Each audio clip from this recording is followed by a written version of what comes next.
Boa tarde, sejam bem-vindos ao programa Missão Educar, que hoje não vamos contar com a presença da minha querida amiga Ana Maria, né? Mas ela já me avisou que ela não poderia estar aqui presente. E nós vamos começar com uma primeira imagem, viu, Flávio?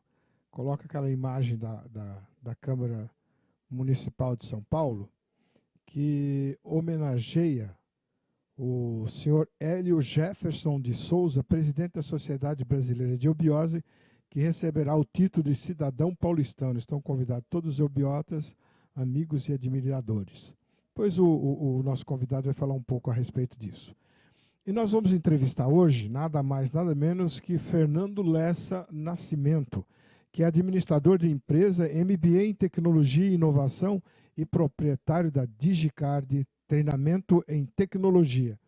E nós vamos estar falando de um tema que é a importância dos cursos de formação técnica e inclusão digital. Boa tarde, professor Lessa. E aí? Boa tarde, professor Disseu. Tudo bem? Agradeço o convite, é um prazer estar aqui com você. Ótimo. Então nós vamos começar aí com um assunto que eu vou pedir primeiro que o Flávio coloque um dos patrocinadores nosso e também, logo em seguida, um outro que é da Ana Maria, da Picolino Mil. Vamos lá, Flávio. Depois nós entramos com a nossa entrevista.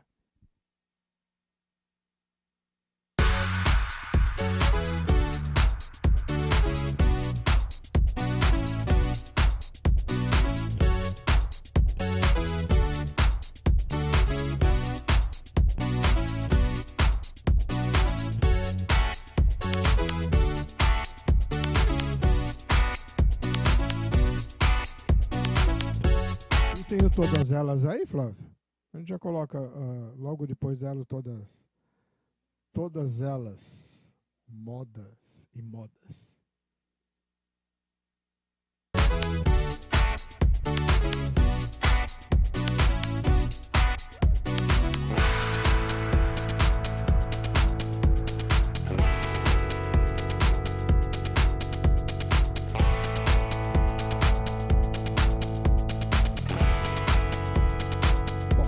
Retornamos aqui com o professor Lessa e vamos fazer nosso bate-papo de hoje. E a pergunta inicial seria a seguinte: de que forma os cursos técnicos têm ajudado nossos jovens a encontrar uma alternativa profissional? Porque hoje a gente sabe, Lessa, que realmente é uma grande dificuldade de colocação dos nossos jovens, porque o ensino médio não forma nada. E aí eles têm que o ensino médio informa, ele não forma. E a sua empresa tem essa possibilidade de ajudar. E são cursos de rápida duração, não são tão longos e demorados que o jovem possa ter resultados imediatos. Isso, exatamente, Dirceu. Hoje, bom, a DigiCard está completando 26 anos, né? E completou esse ano 26 anos. E desde o começo a gente sempre teve a mesma atuação, que foi capacitar, principalmente jovens, né? Hoje, jovens e profissionais que necessitavam completar a sua formação, como você disse, né? O ensino normal, regular, dá uma formação, mas uma formação específica em ferramentas, em habilidades técnicas, normalmente não faz parte, né, de uma grade, de um colégio, de um nível médio, etc. Então, nós começamos com cursos de CAD e cursos de Office, né? Então, CAD, a sigla é Computer Aided Design, que é um software para projeto, para desenho técnico, né? E aí tem diversas áreas. Isso aí já pega nível profissional. Sim. Um estudante do curso técnico teria condições de fazer um CAD? Sim, sim. A gente tem uma procura maior por universitários, mas muitos alunos da Paula Souza, né, que é uma grande entidade aí de cursos profissionalizantes no estado, né, também fazem parte do nosso público e buscam treinamentos dessa linha. Então, a gente percebe que hoje, assim, a necessidade de ter uma formação específica em algumas ferramentas, né, que seja um Excel, né, o que é o nosso carro-chefe, é o curso que tem mais demanda. Então, um jovem que está cursando, por exemplo, um curso de administração, que está contabilidade, economia, engenharia, praticamente, né, quer dizer, muitas áreas de conhecimento necessitam ter uma formação, o mercado exige, né, que se tenha um certificado num curso de Excel avançado, né, é algo hoje para essas profissões fundamental para um estágio. O jovem nem consegue ingressar no mercado de trabalho se não tiver uma formação desse tipo, né? E qual é a média de idade que frequenta esse tipo de curso? É jovens ou essa faixa se estende até mais ou menos quantos anos consegue aprender? Não vou dizer nem com relação ao Excel, Excel a gente fala depois, mas com relação ao CAD, que é um processo mais complexo, não é? Alguns, a gente tem assim, 3 situações principais, né? Primeiro, aquele jovem que não tem experiência nenhuma, né? Que às vezes nem tem conhecimento de desenho técnico ainda, está no primeiro ano de uma faculdade de arquitetura, engenharia, né? E faz um curso de introdução de desenho técnico para ter as noções elementares. E aí que é um pré-requisito para fazer o AutoCAD, que é a porta de entrada no mundo CAD, né? Porque, na verdade, a gente tem mais de 12 cursos diferentes. Tem CADs específicos para arquitetura, para projeto mecânico, projeto elétrico, para projeto de tubulações, para petróleo e gás, enfim. Tem uma gama muito grande de soluções, né, para áreas bem específicas. Mas o AutoCAD é a porta de entrada, né, que é o CAD 2D, que a gente chama. É o substituto da prancheta, vamos dizer assim, né? Sei. E a etapa mais avançada, aí tem várias soluções específicas já para projetos em 3D. Mas ele pode fazer, por exemplo, esse AutoCAD sem ter feito, por exemplo, um Excel ou qualquer outro dos outros cursos para ele conseguir trabalhar dentro do AutoCAD? Ele pode fazer Pode. isso? O pré-requisito é informática básica, né? Saber Windows, né? E desenho técnico. E o jovem se desenvolve bem nisso. E o pessoal um pouquinho mais além dos 40 e poucos anos de idade, 50 anos de idade, consegue aprender? Consegue. A gente teve casos logicamente, assim, o pessoal mais antigo tinha uma certa resistência. Hoje não. Hoje a tecnologia CAD assim, é amplamente utilizada por qualquer faixa etária, né? Logicamente, alguns têm menos, vamos dizer assim, familiaridade com a tecnologia, com o computador, tal. Mas a gente percebe que a experiência que ele tem na área facilita. Então, é muito curioso, às vezes tem turmas que a gente consegue um resultado muito positivo na troca entre jovens e pessoas mais velhas. Porque o mais velho conhece muito sobre projeto, e às vezes conhece de uma área específica, tem experiência de chão de fábrica, né, da manufatura, ou que seja na área de construção e arquitetura, e conhece muito sobre o desenho tradicional no papel, e leva essa experiência para o CAD. E às vezes o jovem tem mais facilidade de aprender o comando, rapidez ali no mouse, etc., mas não tem essa bagagem em termos de projeto tradicional. Então, ambos aprendem, né? Mas uma coisa muito interessante a gente percebe, quando tem uma turma mais heterogênea, ambos ganham com isso daí. E quando você pega já teve lá a casa de aluno dos seus 60 anos, já? Já tive. Eu tive um senhor que ele se aposentou na Volkswagen e resolveu, depois de aposentado, fazer um curso de CAD. E aprendeu, teve um pouquinho de dificuldade, mas aprendeu e foi entusiasta, né? Ele gostou muito, tal. Então, às vezes a falta de familiaridade com a tecnologia complica, mas isso não é uma barreira intransponível, né? Então você acaba de me dizer que você na DigiCAD consegue quebrar aquela mística, aquele tabu de que só realmente informática é para coisa de gênio. Você se lembra disso, né? Logo no começo, né? Uhum. Era uma coisa assim, aquela só vai conseguir dominar a tecnologia se for um gênio. Quer dizer que nada disso. É uma questão de tempo e disponibilidade de querer aprender. Isso, exatamente.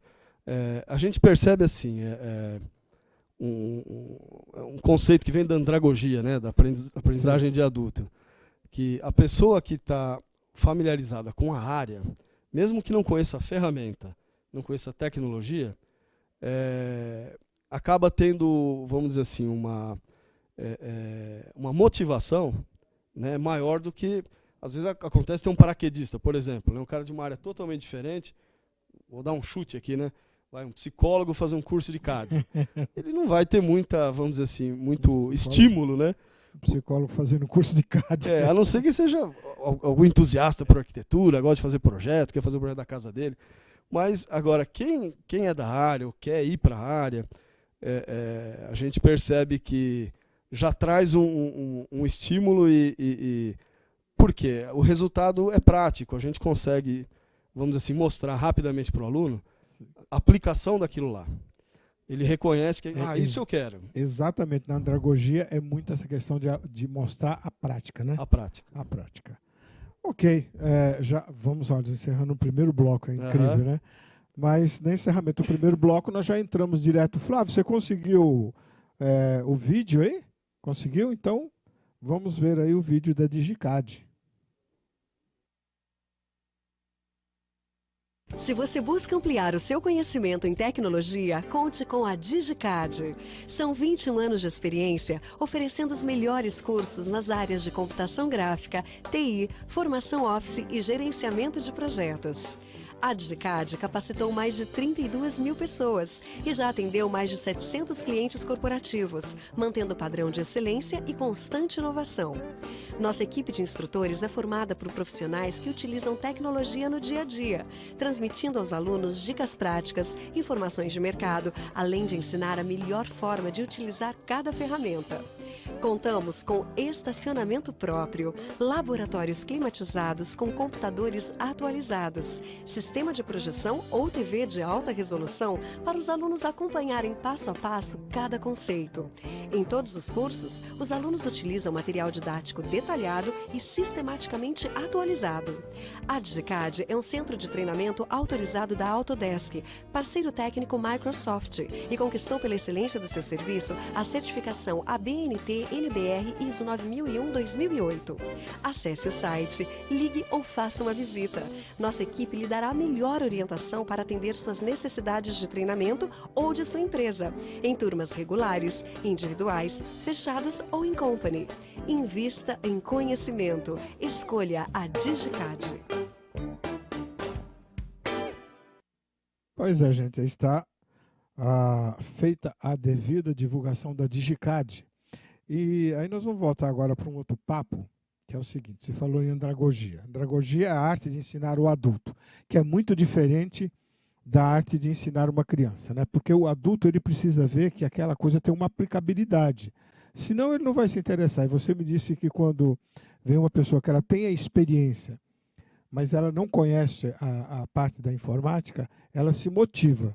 E eu penso que assim, realmente o cara não tem, Lessa, mas ele não tem virtualmente, mas ele sabe que tudo aquilo que ele vai fazer ali, ele já faz lá, vamos dizer assim, fisicamente, né? Aquele arquivo, aquelas coisas todas, ele já faz. Então, torna-se mais motivador a ele. Mas agora, nós vamos discutir uma questão que é o seguinte, Lessa. As escolas, tanto as escolas públicas quanto as escolas particulares, vivem em reunião, esse povo vive em reunião, e diretores têm que fazer cálculos, têm que mexer com balancete ou qualquer coisa lá nesse sentido. E aí eu pergunto para você, esse público, a DigiCAD está atendendo esse público no sentido de preparar, porque você falou do Excel, agora está na hora de falar do Excel, até do PowerPoint, né? Mas do Excel, porque se dominar aquela ferramenta, o professor, o diretor, o coordenador pedagógico, o diretor administrador da escola, se for uma escola particular, vai conseguir agilizar o seu processo de trabalho. Eu vou contar alguns relatos, né? Que a gente falar sobre coisas que aconteceram, experiências, eu acho que sempre é interessante, né? Nós demos um treinamento que incluiu PowerPoint e Office, para 1.200 professores da rede pública do Estado, na diretoria de ensino de São Bernardo e São Caetano. Nossa, que legal. Foi algo assim, foi uma experiência muito interessante. Isso já tem uns anos, acho que uns 8, 9 anos, talvez até um pouquinho mais. Mas, a época, eu lembro que o diretor de ensino, o dirigente, disse que a regional é São Bernardo e São Caetano, né? Puxa, ele gostaria muito de fazer, não tinha recurso, realmente é difícil, né? Mas a gente acabou descobrindo que existia. Como o Estado comprou uma quantidade muito grande de software da Microsoft, tinha eles chamam de rebate, né? Mas é um valor que a Microsoft devolvia para o Estado para a capacitação de professores. Nossa. E junto lá à FDE, eu tive contato com a área do pessoal de informática, eles que eles eram os donos do contrato, né, da compra de software. Eles falaram, olha, existe a possibilidade e tal. A gente conseguiu viabilizar sem o Estado gastar um tostão. E foi uma experiência muito interessante, porque os professores tinham um certo receio da tecnologia, né, e o Estado estava investindo muito em equipamento, em software, mas tinha dificuldade nessa questão da capacitação. Então, eu lembro que até o secretário adjunto de Educação, foi a pessoa que eu tive contato de maior hierarquia, ficou muito contente com o projeto, falou, poxa, que legal. E muitos professores passaram a utilizar, perderam aquele receio por falta de conhecimento, de contato, sim, né? Sim. E puderam utilizar. Os laboratórios de São Bernardo e São Caetano, eu acredito que tenham tido uma utilização acima da média de outras regiões do estado, porque foi uma capacitação que só teve aqui.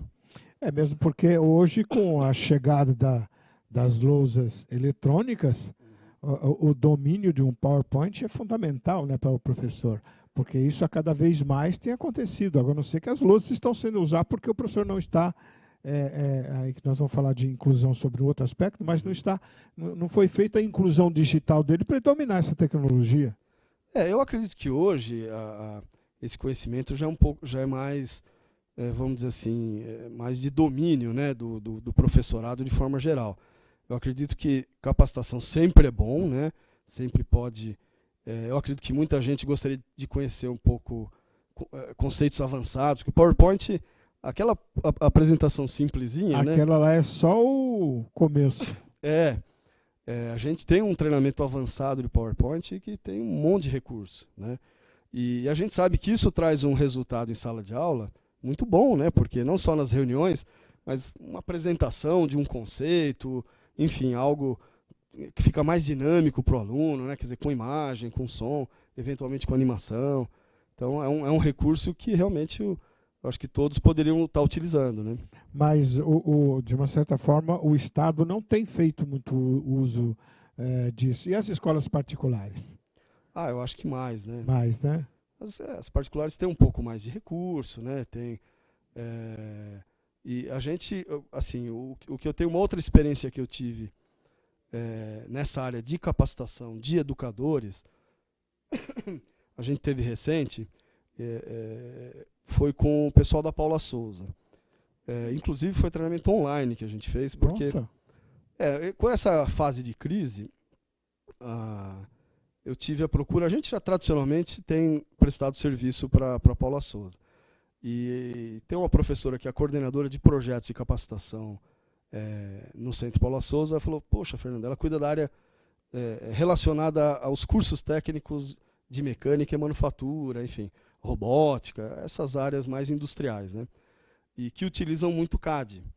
E ela veio com um desafio, falando, poxa, a gente está com pouco dinheiro e eu precisava treinar, né, faz alguns anos que o pessoal não tem treinamento, as ferramentas evoluíram, o que a gente pode fazer? Falou, olha, porque juntar todo mundo eu não consigo, porque o gasto com diária, com hotel, enfim, transporte, imagina, tem professor em Ilha Solteira, São José dos Campos, Nossa, enfim, o estado inteiro, né? Aí eu sugeri, vamos fazer online, a gente tem uma metodologia legal que funciona, que além de ter o conteúdo no site, a gente faz sessões de aulas ao vivo. A gente utiliza uma plataforma de videoconferência que chama Webex, da Cisco, muito boa, e uma metodologia de interação com os professores. A gente consegue fazer grupos de 20 professores, e eles ficaram super satisfeitos. Tanto é que nós fizemos o primeiro treinamento online desse tipo no final de 2015, e já fizemos mais 3 o ano passado e esse ano. Mas cada grupo, você falou um grupo só de 20 ou cada Nós treinamos agrupamentos? nesses de 2015 para cá foram em torno de 200 professores, mas as aulas ao vivo em grupos de 20, né? Sim, grupos de 20, não foi só um grupo de 20, não, foi em grupos de 20. Atualmente nós estamos dando treinamento para 2 grupos de 20 professores no software, um treinamento avançado. Eu acredito que no Brasil talvez seja um dos primeiros para professores de instituição pública da área de ensino técnico, um treinamento avançado de Fusion, que é o último software da Autodesk para projeto de design de produto. CAM, então envolve assim, os recursos mais avançados do software, que os professores vão poder fazer impressão 3D, utilizar CAM, cálculo de engenharia, enfim. E eles estão bastante satisfeitos, a gente está tendo um resultado muito legal. Então, eles repassam esse conhecimento para os jovens. Isso é importante, que o repasse da informação, né? Mas agora, um questionamento, Lessa. Eu vi a grade de cursos da DigiCAD é grande. Quais são os cursos que são mais solicitados especificamente para educação? Desse aspecto que você está falando, é o PowerPoint, o Excel, e tem algum outro mais que são utilizados? Assim, de forma geral, esses 2 realmente são os que têm mais demanda, né? Em seguida, o AutoCAD. Aí, mais porque nós temos uma tradição nessa área, né? O nome de DigiCAD vem de CAD, enfim. Então, a Paula Souza, já demos muito treinamento não só para a Paula Souza, como o Senai. Uma vez eu mandei um instrutor, pegou um avião e foi dar um treinamento no Senai de Roraima. Teve até um fato pitoresco. Ele foi experimentar um prato típico lá, tivemos que deixar ele 2 dias a mais, porque não... O treinamento não funcionou. Né? Pois é. Mas, então, como é a especialidade nossa, né? Mas realmente a demanda maior são essas ferramentas que você falou, né? Excel e PowerPoint. Excel e PowerPoint.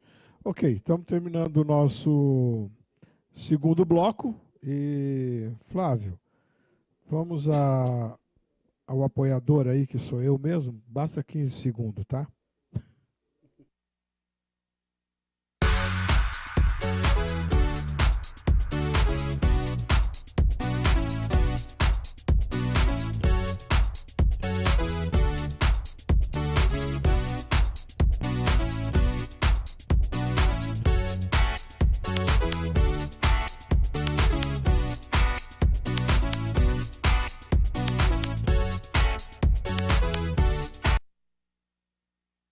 Ok, estamos de volta.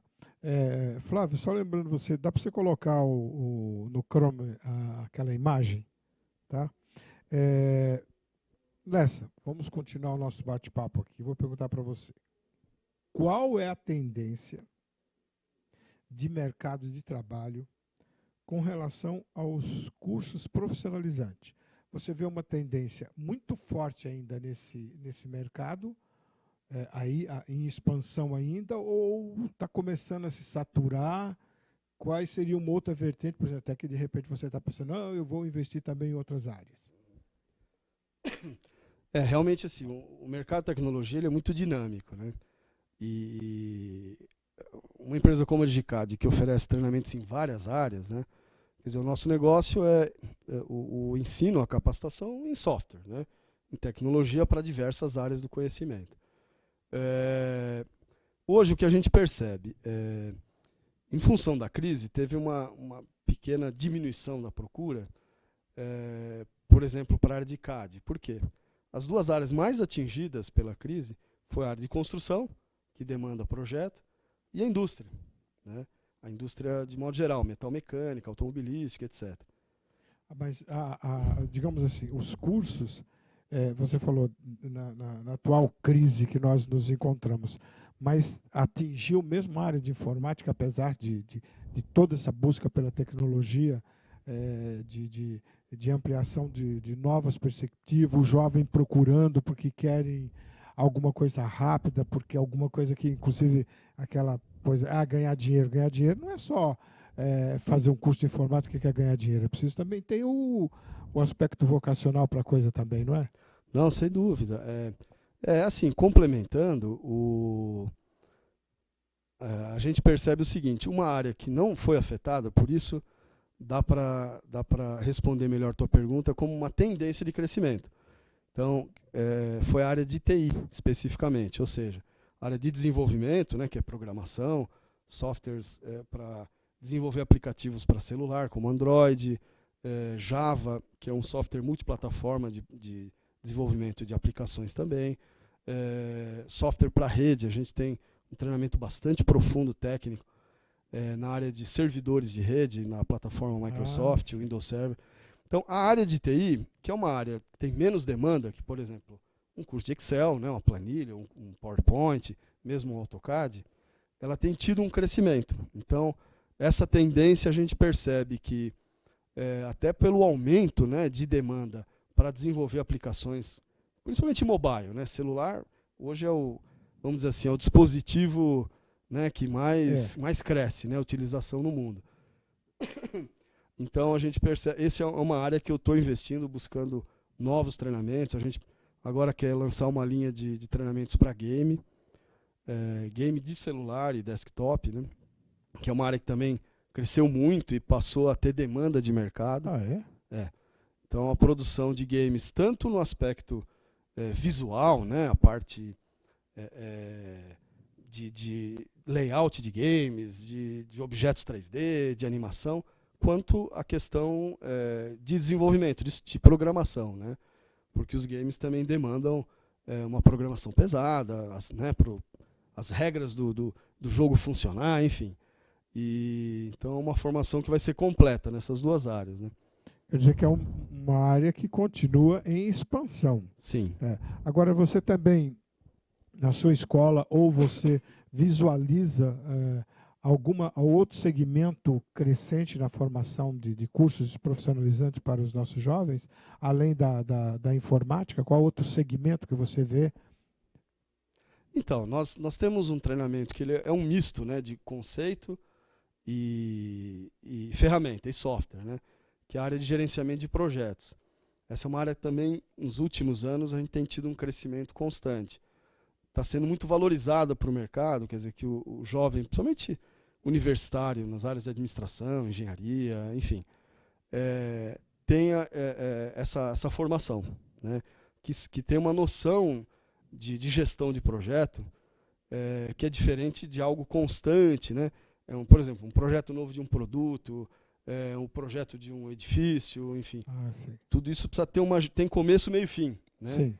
E a ferramenta que a gente utiliza, que é a mais utilizada no mundo, é o MS Project, que é um software da Microsoft.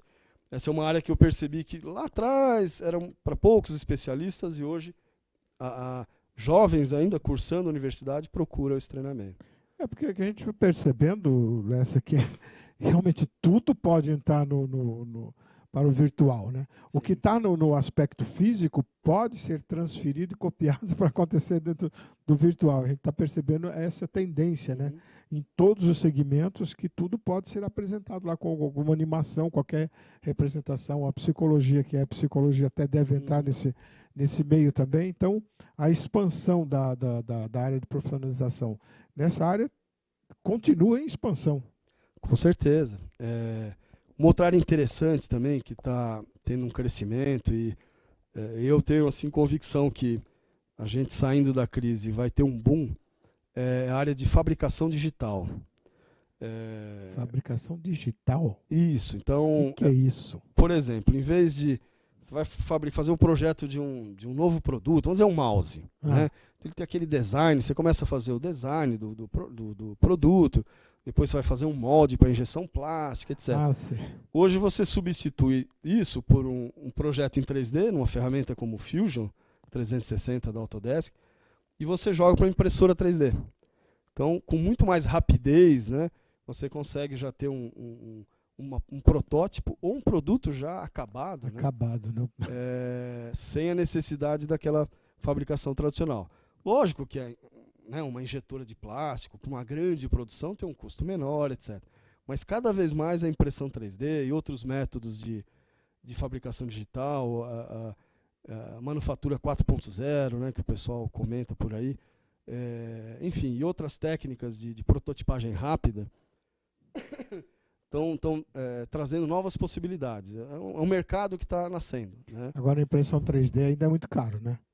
Olha, já caiu bastante, né? Hoje uma impressora 3D, vamos dizer assim, para quem quiser começar, a pessoa tem em casa, hoje em dia se vendem kits com software livre por R$2.000, né?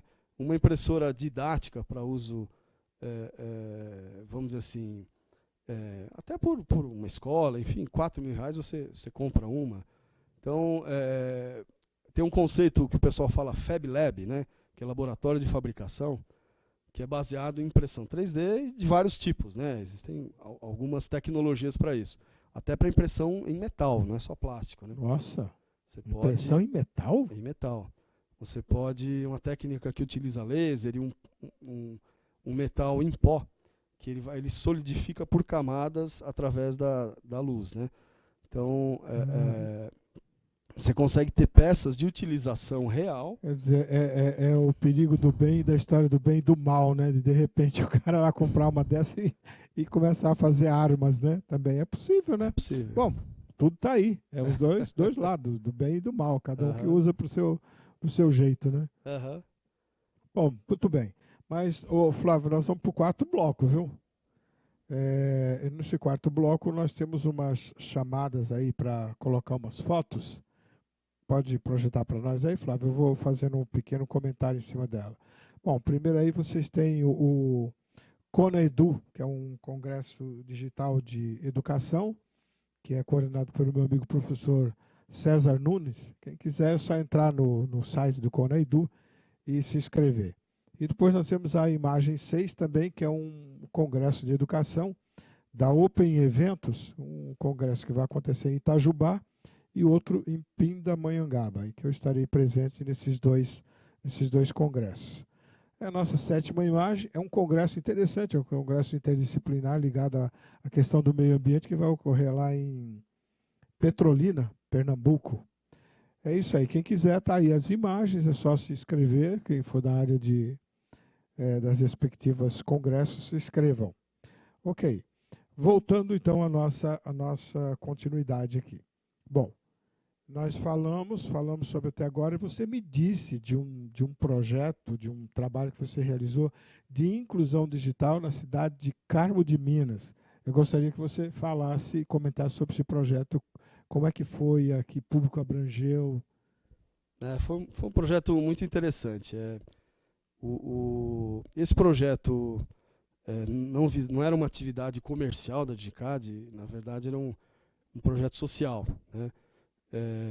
Eu até tive custo, né, mas foi com prazer, né? Sim, eu acho que sim. até porque deu um resultado muito interessante. Mas como é que funcionou? O projeto chama a gente utilizou uma plataforma de EAD da Microsoft chamada Aluno Monitor. E então o que é esse Aluno Monitor? É um conteúdo online. Nós éramos um parceiro técnico. É que agora o projeto ele ficou em stand-by, a Microsoft mudou um pouquinho as prioridades, mas nesse período nós fomos um parceiro técnico e realizamos, inicialmente em São Bernardo, a gente fez um COET Lauro Gomes, os alunos gostaram muito, fizemos com alunos e com professores, né? Ele é um projeto assim, profissionalizante, que dá uma formação não só no Office, mas permite que a pessoa, o jovem, o adulto, né, aprenda a configurar um computador, uma impressora, uma pequena rede. Então ele entra em conceitos de hardware e de rede, que é um conhecimento intermediário, né? E logicamente a ideia da Microsoft é que esse projeto fosse para regiões com mais carência, com mais dificuldade, né? E então lá no sul de Minas, uma das cidades que a gente conseguiu fazer foi em Carmo, com a parceria da Sociedade Brasileira de Eubiose. Então, quem cedeu o espaço para a realização das aulas inaugurais, como é que funcionava? Era um curso que tinha uma carga horária total de 120 horas. Nossa, uma carga horária boa. Profissionalizante. Profissionalizante. Poxa. E as primeiras aulas, na verdade, em Carmo a gente até fez um pouquinho diferente do que o padrão da Microsoft. A gente fez algo até um pouco além, né? Melhor. em função de ter voluntários também que ajudaram nesse processo, nós demos a primeira aula que ensina como usar a plataforma EAD. Então, a gente ensina presencialmente como utilizar o EAD. O jovem, então, vê os recursos, como é que funciona. E depois, por tutoria, há um acompanhamento até que eles se formem. E a gente entregou, se não me engano, mais de 40 certificados. Nossa, lá, que legal, hein? formando esses jovens. E a avaliação foi muito boa. Alguns deles, a gente percebemos que já tinham uma facilidade. Com esse conhecimento, começaram até a prestar serviço na área. Que bom. Então, E a faixa? A faixa? a faixa jovens mesmo? ensino médio. Ensino médio. Ensino médio. Não tinha ninguém voluntário lá acima de 20. Não era proibido. Aconteceu só com a escola, inclusive. Aconteceu de ter adultos, né, que já estavam fora sei. do ensino médio, mas, vamos dizer assim, o projeto não era excludente. Não era excludente. Na verdade, ele visava a formação do jovem do ensino médio. Isso. Mas ele foi inclusivo na medida em que ele incluiu a possibilidade de, não estando na escola, participassem. Exatamente. E então foi gratificante. Vários dos jovens a gente constatou que eram realmente de uma classe social baixa, né, de jovens assim que tinham uma certa carência. Então foi um conhecimento, vamos dizer assim, importante para eles, né, que talvez eles não tivessem. Nossa, não teria provavelmente condições até de pagar o custo de um curso como esse. Mas aí, então, o resultado foi excelente, foi ótimo, foi social, foi inclusivo. E parou aí ou vai continuar? Então, existem planos de a gente fazer outros projetos desse tipo, né? Como nós não somos mais parceiros técnicos da Microsoft, e o foco do projeto deles foi mais para o professor, enfim. Existe uma ideia, talvez a gente até consiga estabelecer uma parceria com a Eubiose, nessas cidades do sul de Minas que tem unidade, né, os departamentos. Né, que tem o departamento da Eubiose. Isso, e oferecer cursos online, né? Então a gente tem alguns, talvez tenha uma cota social dentro dos cursos que a gente dá e que prioritariamente a gente ofereça para essa região, como nós tivemos já esse contato, enfim. Exatamente. Agora, não tem a possibilidade também de, além de oferecer online, vocês estariam presencial pelo menos um dia, por exemplo, na cidade para iniciar o trabalho? Sim, tal? existe essa possibilidade. Faz isso, né? Não fica só online, né? Você faz pelo menos o início presencial. Existe essa possibilidade, né? A gente não está fazendo atualmente. Claro, se for muito mais longe ainda, por exemplo, se for lá em Eubiose, tem departamento do Brasil todo, imagino que seja lá em Vila Rica. Vila Rica e não vai fazer lá no Pará, alguma coisa nesse sentido, aí obviamente que fica mais difícil. Inviável, mas dá para fazer o EAD. Sim, dá para fazer. E a gente percebe que eu tenho, em termos EAD, a nossa plataforma, como eu comentei com você, né, a gente descobriu aí uma metodologia, fizemos uma série de experiências, né, e um método que está funcionando muito bem é um método misto, onde a gente tem as aulas ao vivo, com horário marcado, né, e o conteúdo disponível online. Então, normalmente, tem várias faixas de percentual de quantidade de horas, mas, por exemplo, um curso de AutoCAD de 40 horas, 25% desse conteúdo é dado em aulas ao vivo. De que forma? Através de revisões e exercícios que são feitos. Então, o professor revisa os conceitos principais, que eles já viram nas videoaulas, na apostila, etc., né, através do site. E aí fazem, né, o conceito da andragogia, uma das premissas da andragogia, que é o adulto aprende fazendo. Né? Aprende fazendo. Então, aí entra um outro questionamento, que é o seguinte. Não é um questionamento, é mais um adendo. Eu estive lá na cidade de Pouso Alto, pertinho de São Lourenço, com o prefeito. Entrevistei o prefeito, entrevistei a secretária de Educação e entrevistei o diretor daquela escola, Felizardo, não sei das quantas, de lá, daquele colégio principal, que é o colégio estadual. E o prefeito me pareceu assim, bastante aberto a essa questão de preparação do jovem, para fixação do jovem na região. Até tem um projeto que eu achei interessante, que eu comentei com ele, que seria bom que todas as prefeituras tivessem, que é para permanência do jovem na região, não para o jovem se formar e ir embora, sabe? Nesse sentido. Eu acho que aí, de repente, é uma pessoa. Eu também tive na Câmara Municipal de São Lourenço, entrevistei lá o vereador que foi falar sobre o projeto a escola da Assembleia, né, que tem lá em Minas, né? Enfim, eu tenho a impressão de que acho que esse trabalho de parceria com a Eubiose vai ter muito trabalho pela frente aí, hein? Eu acredito que sim. Eu acho assim, eu como um pequeno empresário, lógico, tenho minhas limitações, mas se a gente com boa vontade e criatividade, é possível a gente fazer muita coisa, né? Dá tanta oportunidade a esses jovens, caramba, que não tem o recurso, né? Que ele não tem inteligência, não tem o recurso para se deslocar, mesmo até para se deslocar lá de uma cidade ali para fazer um curso desse em São Lourenço, envolve todo esse aspecto, né? Às vezes ele não tem um computador em casa, né? Tem o computador também. Bom, mas de qualquer forma, os parabéns aí pelo projeto de Carmo de Minas. Espero que dê resultado em outros aí que possa estar nessa parceria. Agora eu queria fazer uma projeção de uma imagem. Flávio, volta aquela imagem número 1 da câmera. Já voltou. Eu queria, Lessa, que você fizesse um comentário a respeito do dia 13/11, né, agora. O senhor Hélio Jefferson de Souza, presidente da Sociedade Brasileira de Eubiose, receberá o título de cidadão paulistano no Palácio Anchieta, na Câmara Municipal de São Paulo. Diga o do horário, o endereço é fácil, que é Jacareí, né? Viaduto de Jacareí, todo mundo conhece. Mas fazer um convite aqui e dizer da importância desse título que ele está recebendo. Não, sem dúvida. Nós ficamos... bom, aí eu vou falar de uma outra atuação que eu tenho, não a atuação na DIGICAD profissional, mas dentro da Sociedade Brasileira de Eubiose, eu tenho uma função de coordenação de ética e política. Então, é um trabalho que a gente faz, a ética e a política por nós, né, pelo conhecimento eubiótico, a doutrina eubiótica, é uma das tônicas do conhecimento humano.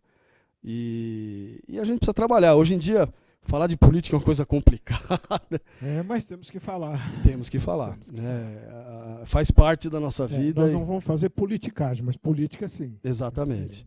Então, nós fizemos um trabalho de aproximação de políticos que a gente considera políticos éticos, que têm um trabalho sério.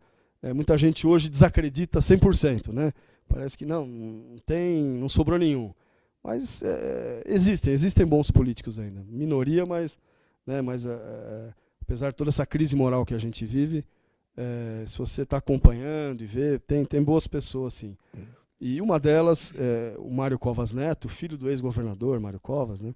Ele é vereador em São Paulo, é um simpatizante da Sociedade Brasileira de Eubiose, respeita muito a instituição e, em função disso, né, reconhecendo a importância da instituição, e o nosso presidente, o senhor Hélio Jefferson de Souza, é morador em São Paulo, não é nascido em São Paulo, né? Mas mora em São Paulo há muito tempo em São Paulo. Isso, e fez um trabalho à frente da instituição muito importante, né? Então, com grande mérito, vai ter esse reconhecimento, né? Vai ser otorgado a ele o título de cidadão paulistano. E então, eu acho que é muito significativo, né, para todos da Eubiose, muito. esse reconhecimento oficial, né? E então não é meramente uma formalidade, não, é algo que tem, vamos dizer assim, por trás uma relevância muito grande. Realmente, e lembrar assim, até que o pai dele, na ocasião, há muito tempo atrás, receberia esse título, mas não se viabilizou naquela época.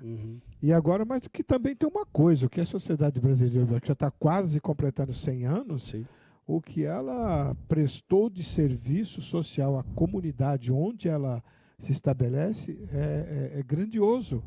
As conferências, as palestras que são feitas gratuitamente nos departamentos, que as pessoas tomem conhecimento com essa tônica eubiótica, com a psicologia henriquiana, com a pedagogia henriquiana. Você falou, são 7 tônicas do conhecimento. A política é uma delas. E cada um pode, ao adentrar aos conhecimentos da sociedade, pelos ensinamentos deixados pelo professor Henrique, pode se dedicar ao estudo de uma das suas tônicas que a qualifique a divulgação desse trabalho maravilhoso que foi deixado pelo professor Henrique José de Souza e que o seu Hélio, como presidente da sociedade, o seu Jefferson Henrique de Souza como vice-presidente e a Selene Jefferson de Souza como segunda vice-presidente, segunda vice-presidente, estão aí empenhados ao longo desse tempo todo, desde 1963, em dar continuidade. Tanto que nós temos no Brasil hoje cerca de 100 departamentos de representações, não é isso?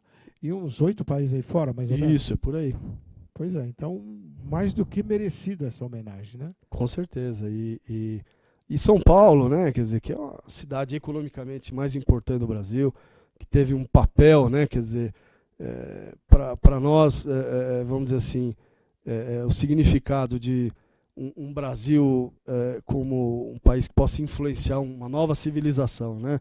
O que a gente tem de positivo. Às vezes a gente esquece, o brasileiro é muito...